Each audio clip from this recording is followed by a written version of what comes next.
काव्य रीतियां जो आज अपन टॉपिक शुरू कर रहे हैं, इसमें सबसे पहले हमें पता होना चाहिए कि रीति किसे कहते हैं। तो ये तो आप सभी जानते हैं कि रीति का मतलब होता है तरीका।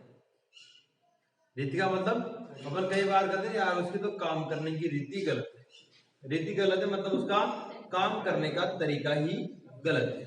लेकिन काम करने का तरीका अलग बात है। यहाँ पर हम बात करेंगे काव्य की रीति का मतलब क्या होता है। तो पहले तो इसका अर्थ समझे आप कि इसका शाब्दिक अर्थ क्या होता है। रीति का शाब्दिक अर्थ होता है तरीका या विधि, प्रणाली, धन, मार्ग, रास्ता, पथ, पंथ आदि होते हैं। लेकिन मुख्यतः अपने को ये चीज याद रखनी, तरीका या विधि। वैसे तो बहुत सारे होते हैं अर्थ। तो हिंदी में रीति को संप्रदाय भी कहते हैं, यानी कि पूरा रीति संप्रदाय चलता है हिंदी में। यानी कि जैसे कोई कवि है, कोई बात को कहता है, एक तो साधारण शब्दों में अपन कहें कि बालक सो रहा है, बालक सो रहा है, सामान्य बात है, आप भी कह सकते हो, मैं भी कह सकता हूँ। लेकिन कभी कहे कि नीम का पेड़ सो रहा है या पेड़ सो रहा है, एक तरीका हो गया ना कहने का। उसमें एक आपको लगा होगा स्पष्टीकरण, मतलब कुछ शब्दों का है। अब नीम के पेड़ को सोता हुआ बता दिया, उसमें एक भाव छिप गए, तो एक रीति हो गई, काव्य की रीति हो गई, कविता लिखने की रीति हो गई। कविता करने के लिए कुछ शब्दों का इस्तेमाल किया जाता है, योजना बनाई जाती है, पदों की संगठना की जाती है, वही रीति कहलाती है। रीति संप्रदाय के प्रवर्तक आचार्य वामन माने जाते हैं। तो ये आपको ध्यान रखना है कि रीति संप्रदाय के प्रवर्तक किसे माना जाता है, आचार्य वामन को। रीति संप्रदाय का प्रवर्तक कौन है, आचार्य वामन। तो रीति वामन, रीति वामन। वाह, अपन इसे भी याद कर सकते हैं, वाह क्या रीति है, वाह क्या रीति है, वाह याद करने की क्या रीति है, वाह क्या रीति है, रीति और क्या है, इसमें याद हो गया अपने को। तो वामन को रीति संप्रदाय का प्रवर्तक माना जाता है। वामन ने रीति को काव्यात्मा घोषित किया है। काव्यात्मा मतलब काव्य की आत्मा घोषित करते हुए उन्होंने लिखा है वामन ने कि रीति आत्मा काव्य से। क्या लिखा है, रीति आत्मा काव्य से। यानी कि रीति की आत्मा क्या होती है, सॉरी, रीति काव्य की आत्मा होती है। काव्य की आत्मा क्या होती है, रीति। इस बात को किसने कहा है, आचार्य वामन ने। रीति आत्मा काव्य, की रीति की आत्मा, सॉरी, रीति काव्य की आत्मा होती है। रीति को काव्य की आत्मा किसने बताया है, वामन ने। और वामन ने इसके क्या है, प्रवर्तक माने गए हैं। अर्थात रीति काव्य की आत्मा होती है। आगे देखो, उन्होंने यानी कि किन्होंने, आचार्य वामन ने रीति को परिभाषित करते हुए लिखा है कि विशिष्ट पद रचना रीति। विशिष्ट पद रचना रीति, ये रीति की परिभाषा किसने दी है, वामन ने दी है। तो इसका क्या होता है कि यहाँ देखो, अर्थात कवि के द्वारा प्रयुक्त पदों की विशिष्ट रचना पद्धति ही रीति। कवि के द्वारा कोई रचना करता है, वो कोई कविता लिखता है, उसमें विशिष्ट शब्दों, पदों मतलब शब्दों या विशिष्ट पदों को उसमें शामिल करता है, उसके द्वारा एक कविता का निर्माण करता है, उसे क्या कहा जाता है, रीति कहा जाता है। कि विशिष्ट पद रचना रीति, यानी कि विशिष्ट रचना पद्धति, जिस विशिष्ट रचना पद्धति के माध्यम से किसी कविता का निर्माण किया जाता है, कवि के द्वारा कोई रचना की जाती है, उसे हम क्या कहेंगे, रीति कहेंगे। कवि अपने भावों की अभिव्यक्ति के लिए जिस पद संगठना या शब्द योजना का प्रयोग करता है, उसे भी रीति कहते हैं। यानी कवि अपने भावों की अभिव्यक्ति करने के लिए, कोई कविता लिख रहा है या कोई कवि रचना कर रहा है, तो अपने अंदर के जो उसके भाव होंगे उनको अभिव्यक्त करने, यानी उनको बाहर लाने के लिए, लोगों तक उसको कविता के माध्यम से पहुंचाने के लिए क्या करेगा, जिस पद संगठना या शब्द योजना का प्रयोग करेगा। कोई पदों की संगठना बनाएगा, रचना बनाएगा, या कोई शब्दों का प्रयोग करेगा और एक कविता बनाएगा, उसे उसके अंदर के विचारों और अपने उसके अंदर के जो भाव हैं वो जनता के सामने, लोगों के सामने प्रकट होते हैं। तो उस रचना पद्धति को भी क्या कहा जाता है, रीति कहा जाता है। क्या कहा जाता है, रीति कहा जाता है। आगे लिखो आपने कि रीतियां गुणों पर आधारित या आश्रित होती है। रीतियां गुणों पर आश्रित होती है, ये साथ के साथ में लिख दें आप।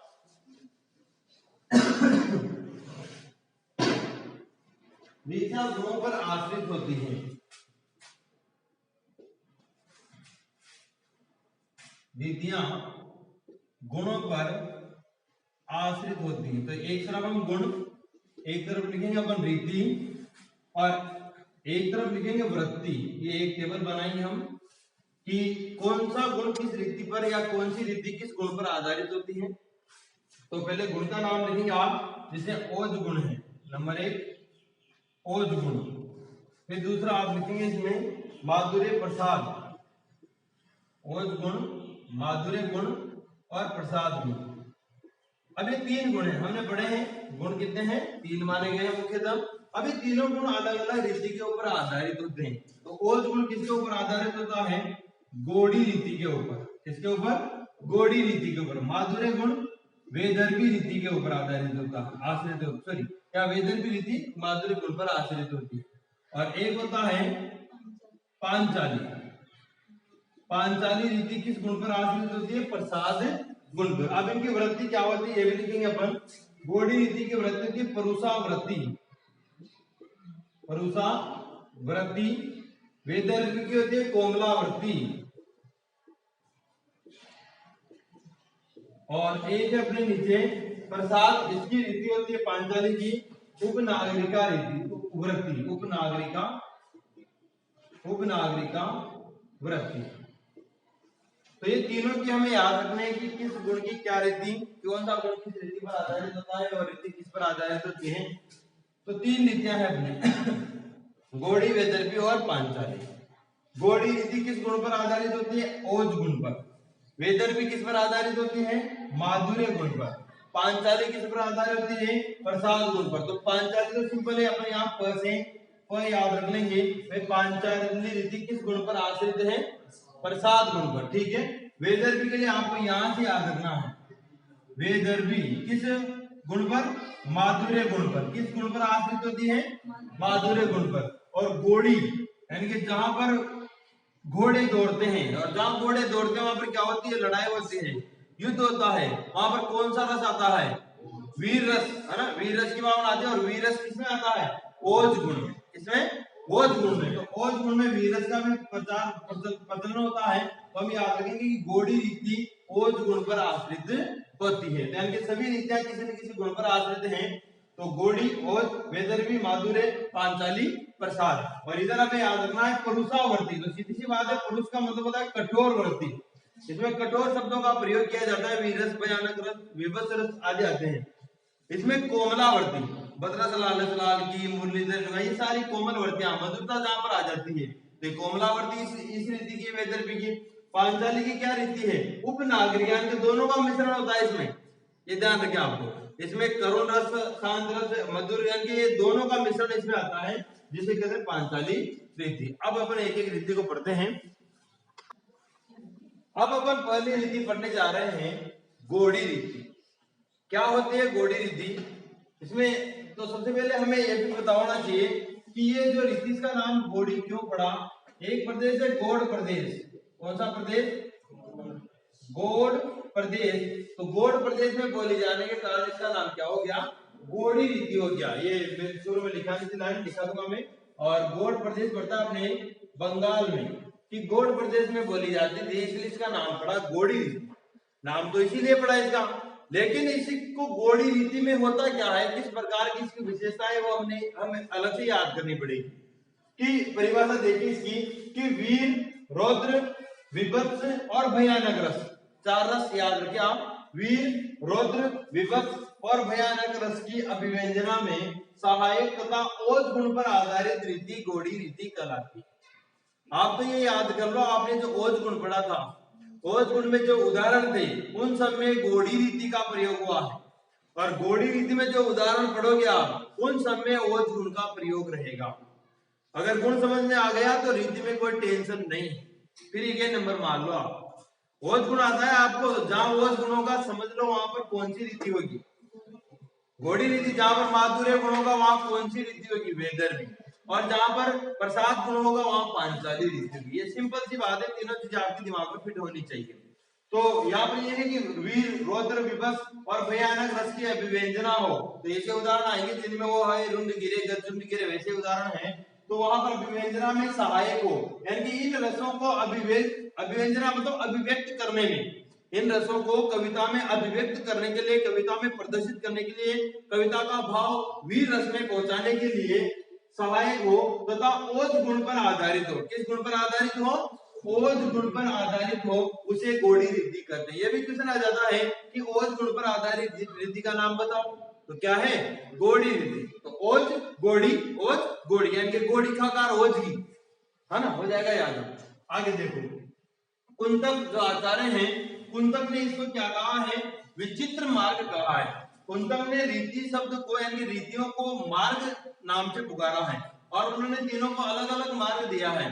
तो इन्होंने घोड़ी को क्या कहा है, विचित्र मार्ग।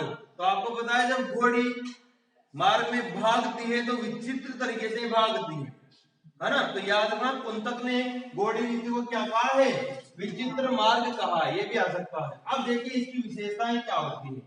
घोड़ी रीति की प्रमुख विशेषताएं ये है, अगर आपको ओज गुण की विशेषताएं याद है तो इनको याद करने की जरूरत ही नहीं है, वही तो है सारी। देखो आप परुष अथवा कठोर वर्णों का प्रयोग, यानी जो कठिन कठोर वर्ण होते हैं ना, कठोर जिनको बोल में ठ ठ ठ ठ ऐसे आते हैं, उन वर्णों का प्रयोग इसमें होता है। तो ओज गुण में भी तो होता है, ट ठ ठ ठ जैसे वर्णों का प्रयोग ओज गुण में भी होता है, वो घोड़ी रीति में भी होता है।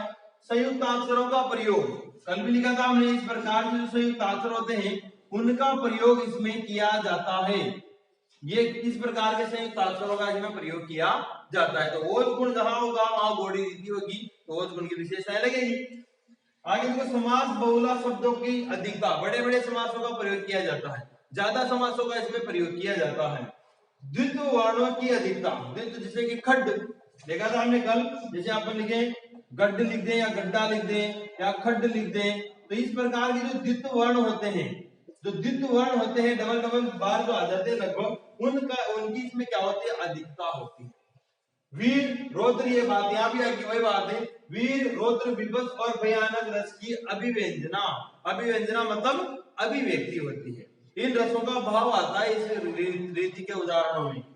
ध्वन्यात्मकता, ध्वन्यात्मकता यानी कटकटाई दिग्गज मई डोल आएगी डोल सागर खर बने, तो वो ध्वन्यात्मकता आती है शब्दों में। मधुरता और सुकुमारता का, ये ध्यान रखो आपको, मधुरता और सुकुमारता तो कहाँ आएगी, वैदर्भी रीति में आएगी, जहां पर माधुर्य गुण होगा। ये तो जोश वाली है ना, इसमें मधुरता कहां से आ जाएगी। तो इसमें इनका क्या होता है, वो क्या है, तीन विशेषताएं दे देगा, एक ऐसी उड़ जाएगा पीछे। पहले आ चुका है ऐसा क्वेश्चन, पहले है क्वेश्चन आपके साथ ये सारे क्वेश्चन आया था सेम, यही था ना, यही क्वेश्चन था, उसमें तीन तो इसकी दे दी, एक दे दिया कि इसका अभाव, बिल्कुल सही है। उसने पूछा कौन सी विशेषता घोड़ी रीति की नहीं है, ऐसा ही पूछा था, तो उसमें ये नहीं था, अभाव दे दिया उसने, तो अभाव होता ही है इसमें। तो बिल्कुल सिंपल है कि इसमें मधुरता और सुकुमारता का अभाव पाया जाता है। तो ये सारी विशेषता अपने को याद होनी चाहिए। अब अपने एक बार अब इसके उदाहरण ले लेते हैं, एक दो ना घोड़ी रीति के। अब हमने कुछ उदाहरण लिए हैं, देखिए सबसे पहला उदाहरण है बाल कृष्ण शर्मा नवीन की पंक्तियां हैं ये, और विप्लव गायन जो इनके द्वारा लिखी गई एक कविता है।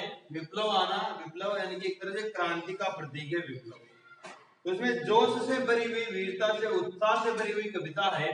तो इसमें कौन सी रीति है, घोड़ी रीति, यानी कि जहां पर ओज गुण होगा, ओज गुण पर आधारित रीति है ये, इसलिए आपको ध्यान रखना है, ओज गुण के सारे उदाहरण लगभग इसमें आ जाएंगे। तो पहला उदाहरण देखो, इसमें घोड़ी रीति कैसे है, बरसे आग जलत जल जाए, भस्म सात बूदर हो जाए, पाप पुण्य सद असद भावों की धूल उठे दाएं बाएं, नभता वक्ष स्थल फट जाए, तारे टूक टूक हो जाए, कभी कुछ ऐसी तान सुनाओ कि कुतल कुतल मच जाए, कि कुतल कुतल मच जाए। बहुत ज्यादा जोश से भरी हुई, वीरता उत्साह से भरी हुई कविता है।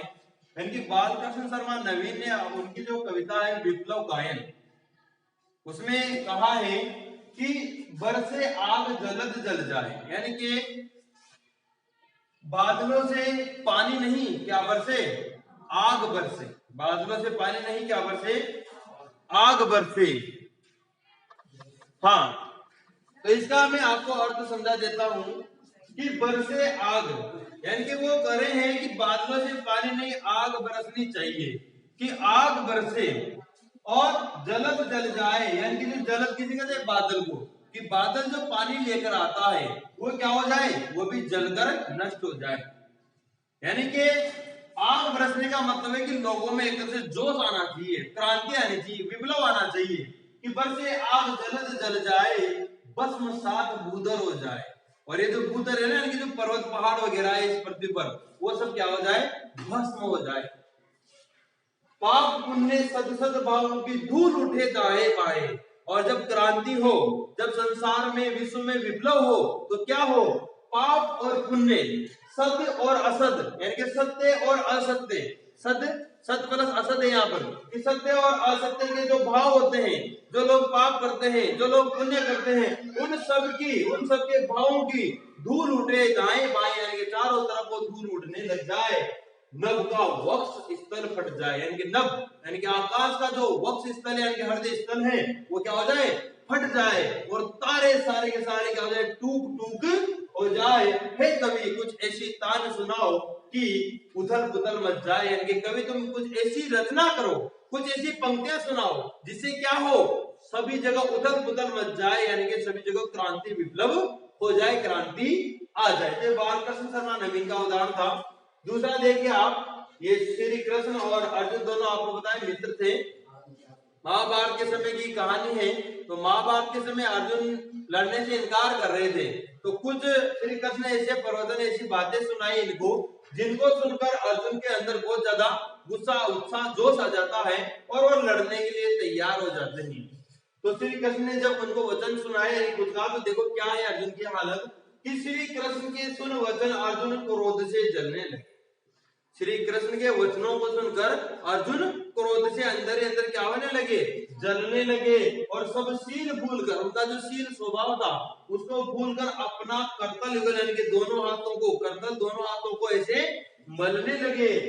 अब वो क्या कर रहे हैं कि संसार देखे अब हमारे शत्रु रण में मृत पड़े। क्या संसार देखेगा कि हमारे जो शत्रु हैं वो रण में, यानी कि युद्ध भूमि में मृत पड़ जाएंगे, यानी कि सब मारे जाएंगे मेरे हाथों, करते हुए यह घोषणा हो गए वो उठकर खड़े, यानी कि इस प्रकार की वो घोषणा करते हुए उठकर खड़े हो जाते। तो देखो वीर रस का यहाँ पर आपको लग रहा होगा, वीर रस से भरी हुई रचना है। तो सब में कौन सी रीति है, गौड़ी रीति है। आगे देखो, हिमाद्री तुंग सुंग से प्रबुद्ध शुद्ध भारती, स्वयं प्रभा समुज्ज्वला स्वतंत्रता पुकारती, अमर्त्य वीर पुत्र हो, अमर्त्य वीर पुत्र हो, दृढ़ प्रतिज्ञ सोच लो, प्रशस्त पुण्य पथ पर बढ़े चलो, बढ़े चलो। ये चंद्रगुप्त जो नाटक है जयशंकर प्रसाद का, उसकी पंक्तियां हैं। यानी कि जब हमारा देश आजाद नहीं हुआ था, उस समय हमारे देश के भारतीय नागरिकों को जगाने के लिए एक तरह से उन्होंने एक गीत लिखा है।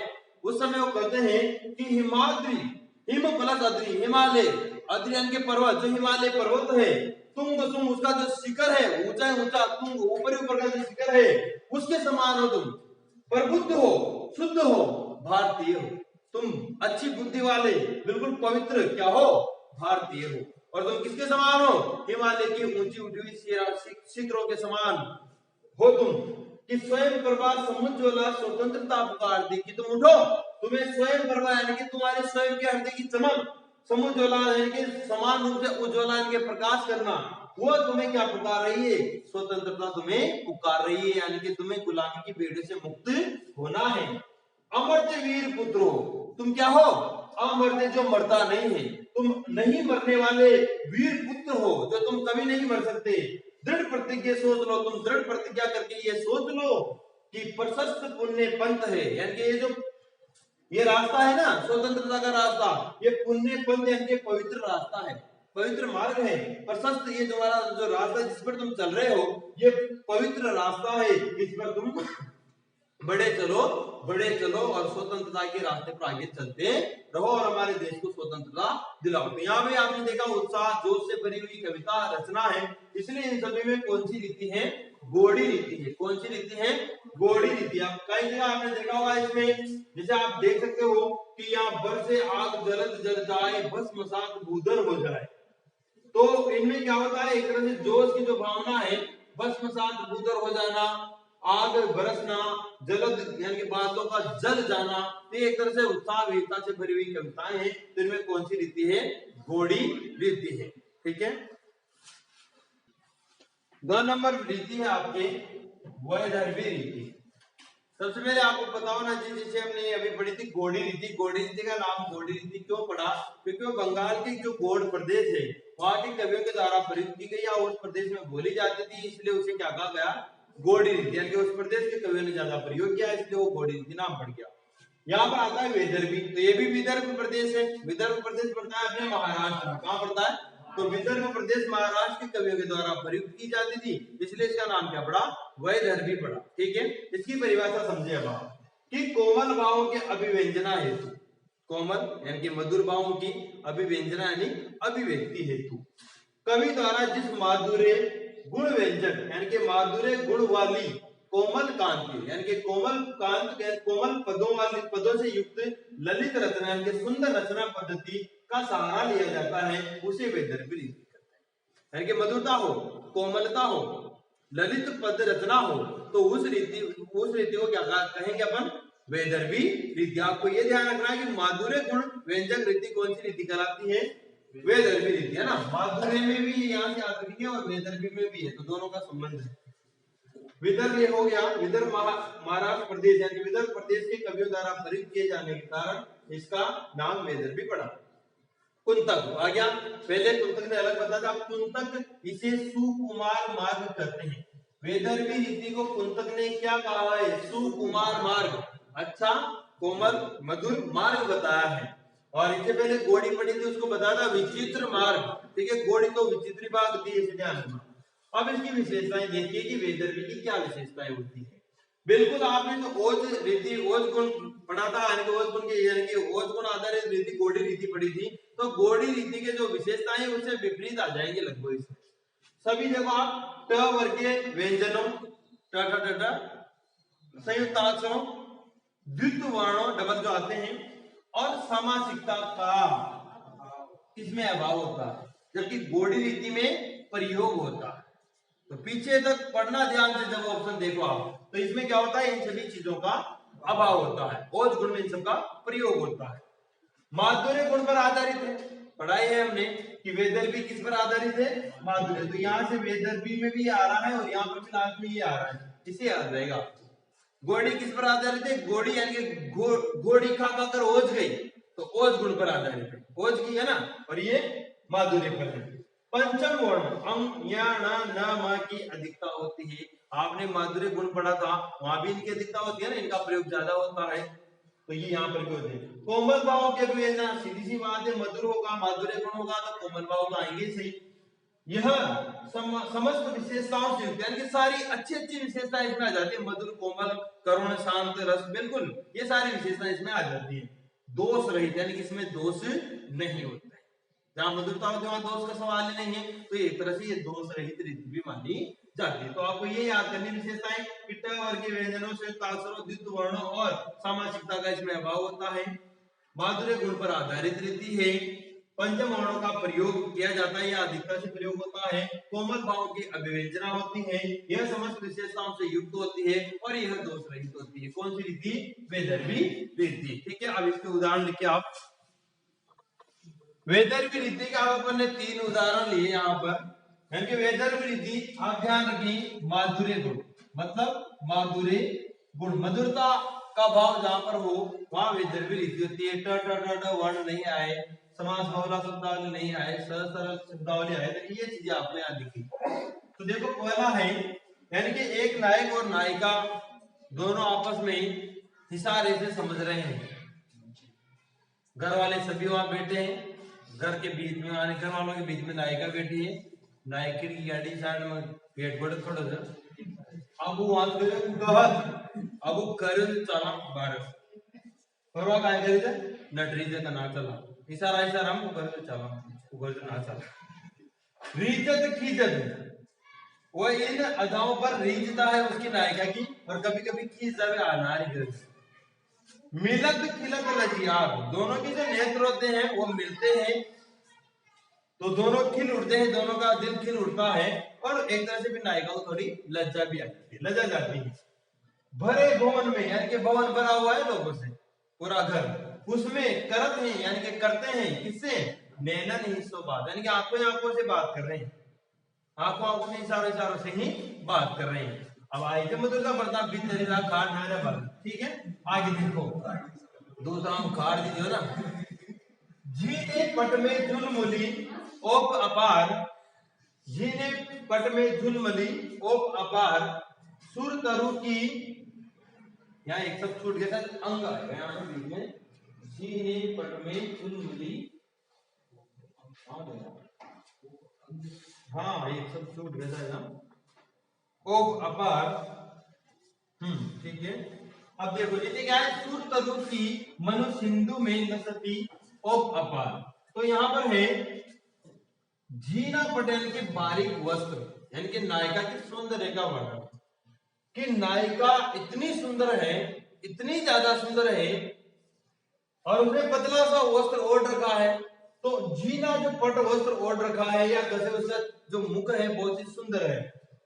झुलमुली यानी कि झुलमुली एक आभूषण होता है, क्यों उसने जीने पट में यानी कि बारीक वस्त्र ओढ़ रखा है, उसने झुलमुली नामक आभूषण के समान या झुलमुली नामक जो आभूषण पहन रखा है, उसकी ओप यानी कि उसकी आभा यानी कि चमक, कि उसकी चमक इतनी अपार है, इसका कोई पार ही नहीं पाया जा सके, वो चमक रही है। अब वो उस नायिका के झुलमुली आभूषण क्या, नायिका के सुंदर अंगों की जो आभा है, जो चमक है, जो कांति है, वो किस प्रकार चमक रही है, किस प्रकार सौंदर्य प्रदर्शित कर रही है, उसका उन्होंने एक उदाहरण दिया है कि मानो, मनु मतलब मानो सुर तरु की, सुर यानी कि देवता, तरु यानी कि वृक्ष, देवताओं का वृक्ष कौन सा, कल्प वृक्ष, कौन सा, कल्प वृक्ष कहते हैं ना, कि मानव देवताओं का जो वृक्ष होता है, यानी कि मानव देवताओं का जो वृक्ष है कल्प वृक्ष, वो जो कल्प वृक्ष सिंधु में यानी कि सिंधु नदी के किनारे है, वो देवताओं का वृक्ष, और स लसती ओप, सॉरी कहां गया, सिंधु में, यहाँ पर एक और दो बार ओपार लिख दिया अपन ने, स लसती पल्लव पल्लव डाल, ऐसे करना है यहाँ पर, ऐसे कर लो आप इसको, स लसती पल्लव डाल, यानी कि सुरपुरु जो कल्प वृक्ष है देवताओं का, कि मानव देवताओं के कल्प वृक्ष की जो पत्तों से भरी हुई जो डाल है, डाली